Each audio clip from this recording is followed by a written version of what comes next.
Oiê, tudo bom com vocês?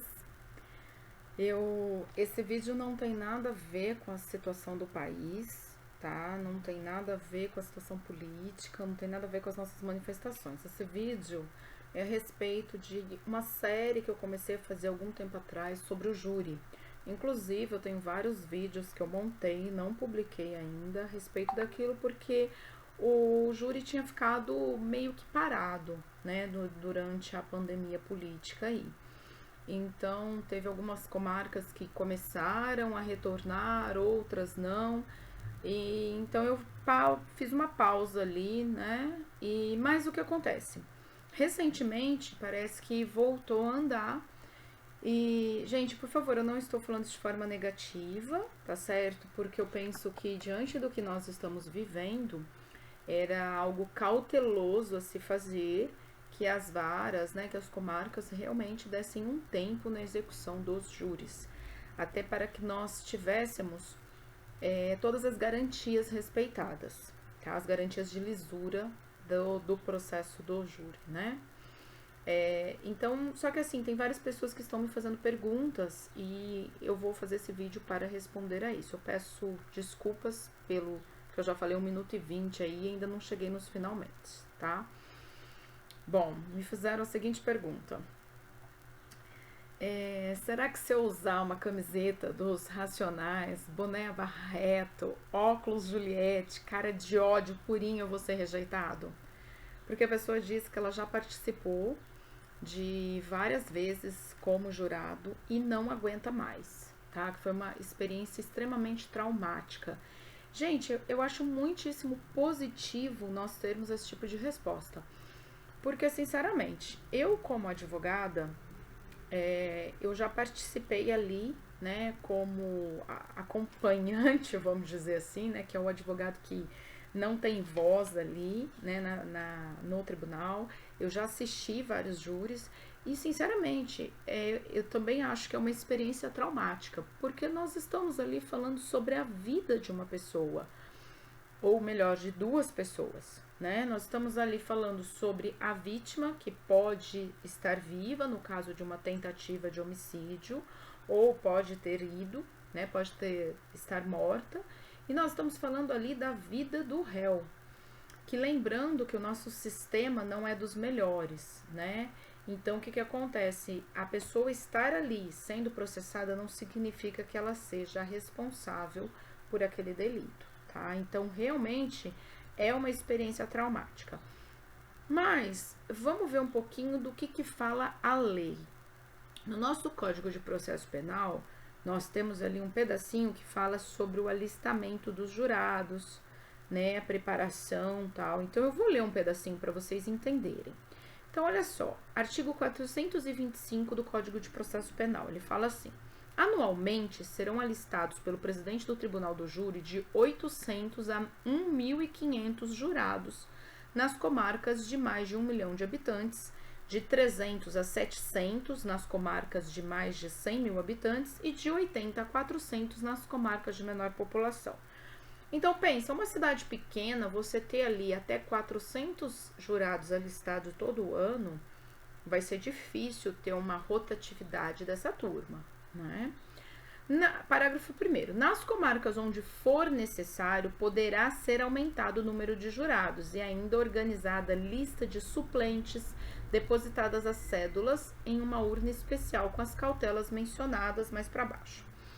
Parágrafo 2º. O juiz presidente requisitará as autoridades locais, associações de classe, de bairro, entidades associativas e culturais, instituições de ensino em geral, universidades, sindicatos, repartições públicas e outros núcleos comunitários a indicação de pessoas que reúnam as condições para exercer a função de jurado. Vou fazer um parênteses aqui, gente. Esse pedacinho aí é algo que é extremamente discutido entre os advogados, pelo menos entre vários advogados que eu conheço, porque nós temos a impressão de que só existem agente dos Correios e professores de escola pública que são jurados. Desculpa, mas a impressão que passa é que as únicas duas entidades que encaminham nomes para a função de jurado são essas: agente do Correio e agentes de escola pública. Todos os que eu assisti aqui na minha cidade, você via lá, praticamente era assim, intercalava. Um era agente do correio, o outro era professor. Um era agente, o outro era professor. O outro era trabalhador, tipo, esqueci o nome, inspetor de aluno, agente do correio, funcionário de escola pública, agente do correio. Estas pessoas, elas não são os pares daquele cidadão que está ali sendo julgado, tá? O tribunal do júri, ele foi criado para que a pessoa fosse julgada pelos seus pares. Em um dos casos, em um dos crimes mais populares, mais democráticos que existe na face da terra, que é o homicídio. O homicídio ou a tentativa de homicídio, ele pode ser realizado por qualquer tipo de pessoa. Ele pode ser realizado por um adolescente, ele pode ser realizado por uma mulher, ele pode ser realizado por um homem, por um idoso. Não tem distinção. Qualquer um de nós, se acuado, qualquer um de nós em determinada situação que na nossa mente represente uma ameaça muito grande, somos passíveis de matar outra pessoa ou de tentar matar outra pessoa, tá? Então, era necessário que houvesse ali realmente os pares daquela pessoa que está em julgamento. E não é o que acontece, né? Porque vamos supor que seja um caso de drogas, que é uma coisa muito comum, né? O agente do correio e o servidor da escola municipal dificilmente estão envolvidos naquele contexto do caso de droga. Quase impossível, tá? Mas vamos pôr dificilmente, tá? Um agente do correio, né? E um servidor de uma escola pública dificilmente vai estar envolvido numa cobrança de dívida de jogo, dificilmente vai estar envolvido num feminicídio, dificilmente vai estar envolvido numa situação de adolescente infrator, dificilmente vai estar envolvido numa situação que envolva uma criança. Então, assim, não tem cabimento isso, né? A não ser que fosse alguém ali do meio para você dizer que aqueles são os pares. Não são. Então, assim, isso precisa de uma revisão urgente. Precisava ter aí uma resolução do CNJ para modificar isso. Não poderia ser assim. Eu falo mais, deveriam ter também uma situação em que as pessoas dessem o nome voluntariamente. Porque tem pessoas que parece que querem ser jurados, né? Eu, quando eu estava na faculdade, meu sonho era ser jurado. Entendeu? Eu queria poder assistir ali, entender as coisas, né, analisar o que será que leva um ser humano a agir dessa forma, daquela. Eu tinha as maiores curiosidades de pesquisa, vamos dizer assim, quando eu estava na minha primeira faculdade, em relação a isso. Eu nunca fui chamada, né? Nunca. E aí você vê um monte de pessoas, tem pessoas que parece que querem estar ali. Eu assisti alguns júris em que esses agentes do correio e da escola, eles queriam estar ali. A cara deles era de que aquilo era a maior felicidade do mundo para eles. Inclusive, chega a ser ofensivo, né, para quem está ali no papel de defesa, ver o cara rindo da situação do réu. Tá? Chega a ser ofensivo, isso no meu ponto de vista. Entretanto, eu vi isso acontecer, mas tudo bem. Agora vamos lá, existem pessoas que não querem estar ali de jeito nenhum. Essas pessoas que não querem estar ali de jeito nenhum, dificilmente elas vão conseguir realizar um bom trabalho social, porque não deixa de ser um trabalho social, entendeu? Porque assim, ou porque aquilo revira o estômago delas, e elas têm esse direito, gente, né? A gente tem que aprender a respeitar o cidadão, mas vamos seguir aí, tá? Bom, aí a lista vai ser com as indicações das respectivas profissões, vai ser publicada até o dia 10 de outubro de cada ano, vai ser divulgada em editais afixados à porta do Tribunal do Júri.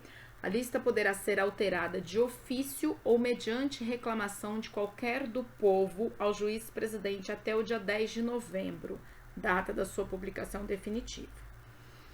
Então aí, no meu ponto de vista, caberia às vezes uma reclamação ao juiz presidente da pessoa que não quer ser jurado por questões de foro da consciência íntima dela? Eu acho que caberia. O máximo que ela pode receber é um não, né? Mas eu acho que ela tem o direito de fazer isso, fazer uma reclamação e explicar. Olha, aquilo para mim é traumático. Aquela situação para mim, eu fiquei sem dormir.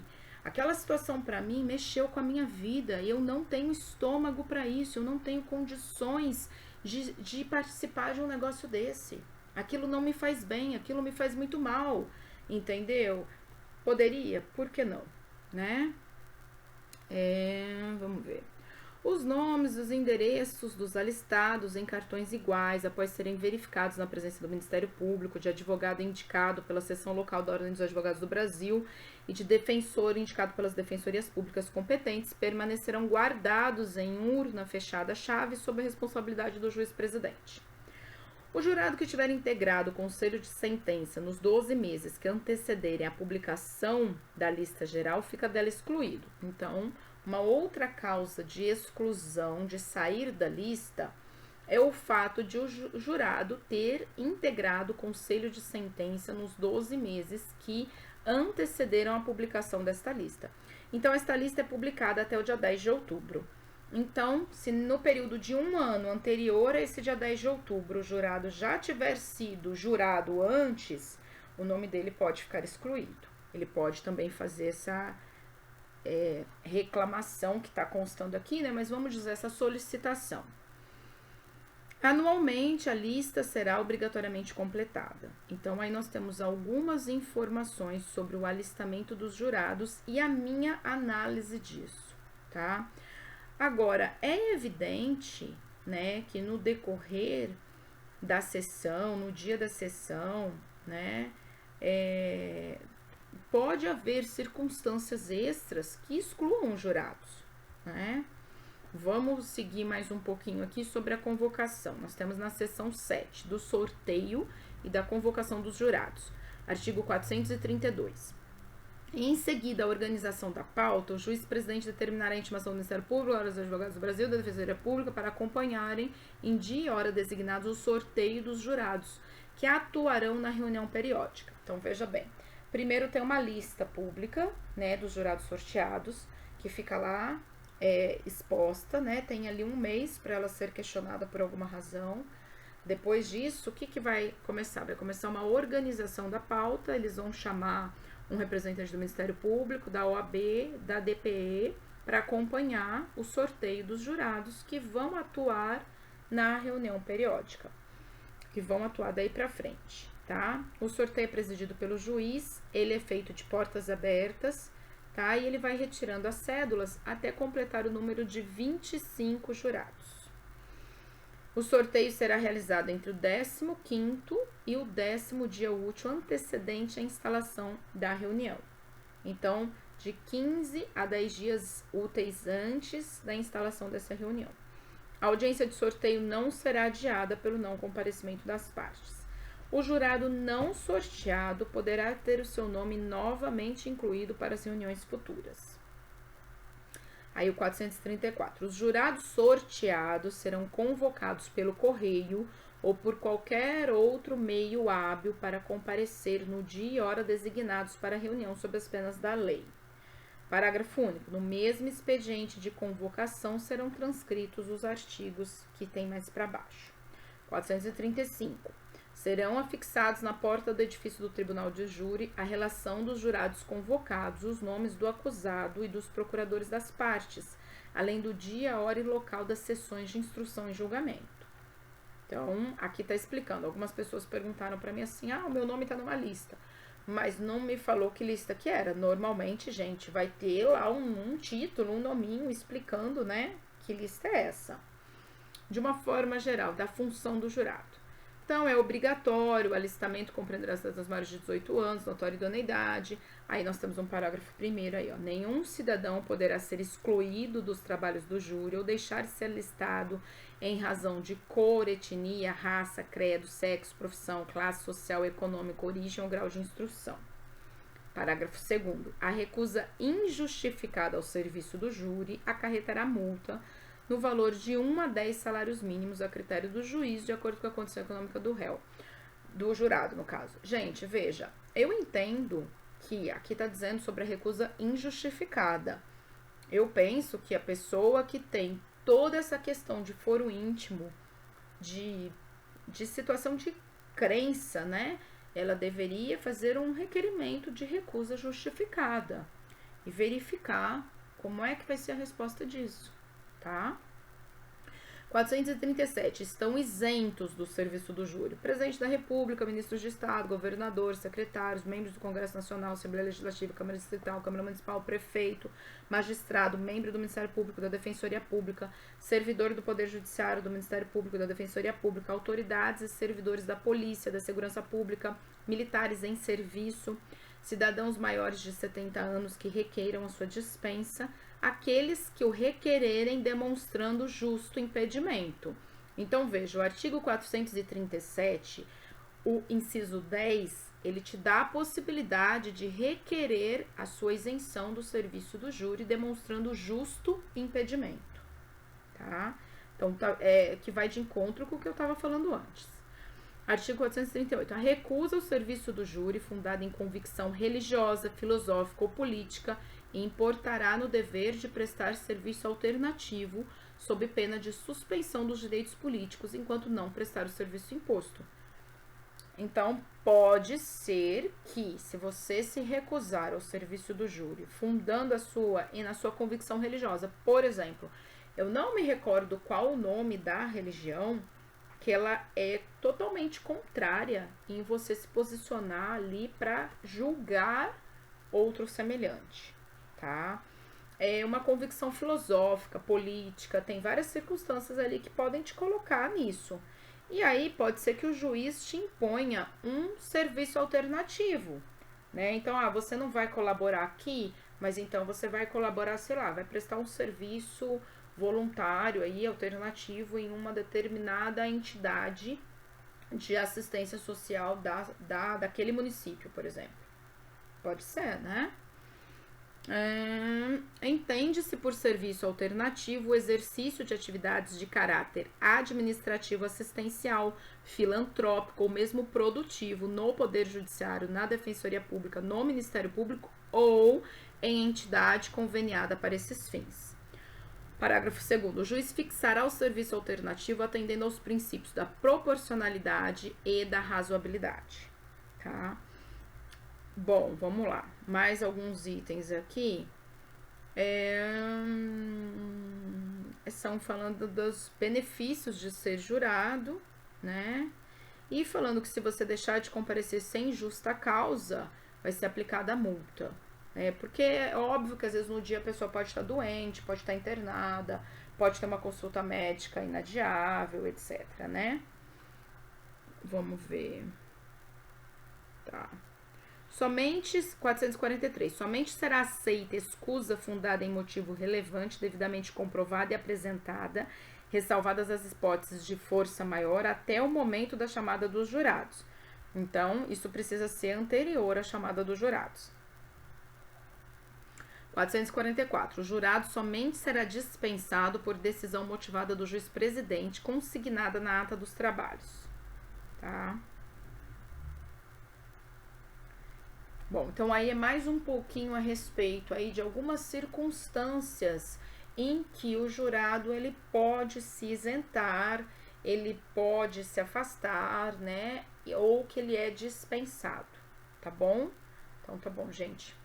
Um beijo, eu espero ter ajudado aí e até logo, tá certo? E